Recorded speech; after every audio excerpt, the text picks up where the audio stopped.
Hi friends, welcome back to our channel. ఇవాల్టి వీడియోలో మన పూల మొక్కలకి ఒక మంచి ఫెర్టిలైజర్ని అయితే తీసుకొని వచ్చాను. ఆ ఫెర్టిలైజర్ ఏంటంటే మన పూల మొక్కలకి మంచిగా రిచ్ ఎన్పికే కానివ్వండి, నైట్రోజన్, ఫాస్ఫరస్, ఇలా పొటాషియం అన్నీ తక్కువైనప్పుడు మన మొక్కలకు అనేది పువ్వులు అనేది రావండి. అలాంటప్పుడు మన పూల మొక్కలకి పొటాషియం రిచ్గా ఉండే ఫర్టిలైజర్ అనేది మనం ఇవాళ ఇద్దామండి.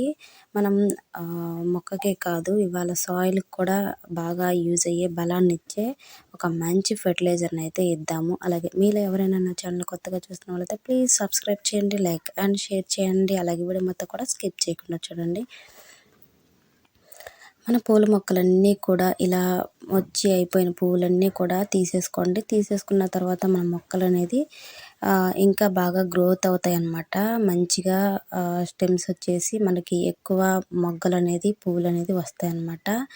మనం ఎప్పటికప్పుడు ఇలా ప్రూవింగ్ చేసేసుకుంటూ ఉండాలండి. ఏవైనా మొద్దుగా ఉన్న కొమ్మలు కూడా మనం మంచిగా సీజర్ పెట్టైనా సరే కట్ చేసుకుంటూ ఉండాలి. అప్పుడే మనకి కొత్త కొమ్మలు అనేవి వచ్చి మనకి పువ్వులు అనేది ఎక్కువగా వస్తూ ఉంటాయి. మనం ఏవైతే ఫర్టిలైజర్స్ ఇస్తూ ఉంటామో వాటికి తగ్గట్టు మనం మొక్కకు అనేది చిన్న చిన్న టిప్స్ పాటిస్తూ ఉండాలన్నమాట. అలాగే ఇంకా మొక్క అనేది మనం ఎప్పటికప్పుడు సాయిల్ అనేది లూజ్ చేసుకుంటూ ఉండాలండి. మనం ఇచ్చే ఫర్టిలైజర్స్ అనేది మొక్కకి నేరుగా అందుతాయి అన్నమాట. అలాగే డ్రైనేజ్ హోల్ అనేది కూడా మనం చెక్ చేసుకుంటూ ఉండాలండి. మనం ఎక్కువ శాతం వాటర్ అనేది ఇస్తూ ఉన్నామంటే ఫంగస్ అటాక్ చనిపోయే అవకాశం కూడా ఉంటుంది. అలాగే ఎక్కువ శాతం తడిగా మాత్రం ఉంచకండి. కుండీలలో తడిగా ఉండగానే మనం వాటర్ అనేది ఇస్తూ ఉన్నామంటే అప్పుడు కూడా మొక్కకు అనేది చాలా ప్రాబ్లం అవుతుంది. అలాంటప్పుడు మనం బాగా డ్రై అయ్యేలాగా ఎండలో అయితే కనీసం 8 అవర్స్ అనేది ఎండలో అయితే ఉండాలండి మొక్కకి. అప్పుడే మనకి కావలసిన పోషకాలన్నీ కూడా మొక్కకు కావాల్సినవన్నీ కూడా అందుకుంటాయి అన్నమాట. మనం మొక్కకి బాగా ఎండ తగిలే ప్రాంతంలో ఉంచుకోవాలి. గులాబీ మొక్కలు కానివ్వండి, కనకాంబరాల మొక్కలు కానివ్వండి, మందార మొక్కలు కానివ్వండి, ఇలా అన్ని మొక్కలు కూడా బాగా ఎండ తగిలేలాగా ఉంచుకోవాలి. ఇప్పుడు వర్షాకాలంలో మనం బాగా డ్రై అయిపోయేలాగే ఉంచుకోవాలండి. సాయిల్ అంతా కూడా ఎక్కువ శాతం తడిగా ఉంటే మాత్రం ఖచ్చితంగా ఫంగస్ వేరుకులు కానివ్వండి, ఇలా ప్రతి ఒక్కటి మనకి మొక్కకు అనేది అటాక్ అవుతుంది. అలా కాకుండా మనం ముందు జాగ్రత్తలు తీసుకుంటే మన మొక్కలు అనేది చాలా హెల్తీగా ఉంటాయండి. ఎప్పటికప్పుడు మనం కొంచెం వేపపిండి కానివ్వండి అలా వేస్తూ ఉండాలన్నమాట. లేదంటే ఏవైనా సాయిల్లో ఫంగస్ వచ్చినా కూడా మనకి అరికడుతూ ఉంటుంది. అలాంటప్పుడు ఇది చూసారు కదండి, ఈ సాయిల్ అంతా కూడా ఇలా మొక్కకి గట్టిగా ఉన్నప్పుడు సాయిల్ అంతా కూడా లూజ్ చేసుకోండి. ఇప్పుడైతే ఫర్టిలైజర్స్ అయితే చూసేద్దాము. ఇలా సాయిల్ అంతా కూడా లూజ్ చేసుకోండి. అన్ని మొక్కలకి ఇలాగే సాయిల్ లూజ్ చేసుకోవాలండి.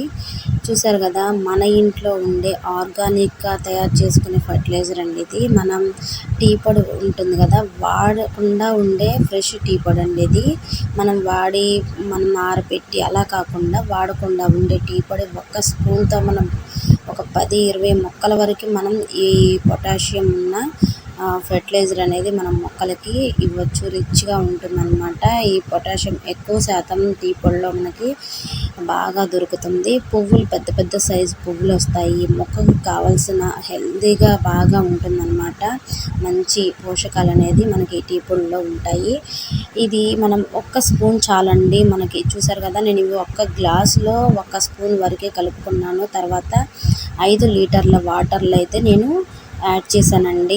చూడండి, 5 లీటర్ల వాటర్లో మనం 1 స్పూన్ కలుపుకున్న టీ పొడిని అయితే యాడ్ చేసుకున్నాము. ఇది మనం ఎన్ని మొక్కలకైనా సరే, ఇక్కడ నేను ఇస్తున్నాను కదా గ్లాస్, ఆ గ్లాస్తో సరిపోతుందండి. మనం ఎక్కువ శాతం ఇవ్వాల్సిన అవసరం లేదు.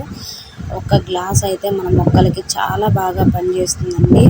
మన మొక్కకి కావాల్సిన పోషకాలన్నీ కూడా ఈ ఫెర్టిలైజర్లో ఉంటాయి.